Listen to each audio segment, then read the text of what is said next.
আজকে আমি আপনাদের সঙ্গে শেয়ার করব উস্তো দিয়ে মটরের ডাল রেসিপি। তো এজন্য আমি কড়াইয়ে তেল দিয়ে কাঁচামরিচ, পেঁয়াজ, আদা, রসুন, জিরা এগুলো মশলা দিয়ে একটুখানি হলুদ দিয়ে সুন্দর করে মশলাগুলোকে ভেজে এর ভেতরে আগে থেকে মটরের ডাল ধুয়ে রেখেছিলাম সেটাকে দিয়ে মশলাগুলো দিয়ে ডালগুলো একটু ভেজে নিব। দেন এটাকে প্রেশার কুকারে দিয়ে অল্প একটু গরম পানি দিয়ে সিদ্ধ হতে দেব। এদিকে সিদ্ধ হতে হতে আগে থেকে দুটো উস্তো কেটে রেখেছি। উস্তগুলোকে একটু তেলে ভেজে নেব। তেলেই উস্তগুলো সুন্দর করে সিদ্ধ হয়ে যাবে। আর উস্তগুলো যখন একটু লাল লাল হবে তখন এগুলোকে তুলে রাখবো। তো এদিকে আমার প্রেশার কুকারে ডালগুলো সিদ্ধ হয়ে গেছে। এখন আমি ডাল ঘুটনি দিয়ে ডালগুলোকে ঘুটে নিলাম।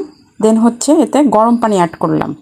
তো একটু ফুটে উঠতেই এর ভেতরে আগে থেকে ভেজে রাখা উস্তগুলো দিয়ে দিলাম।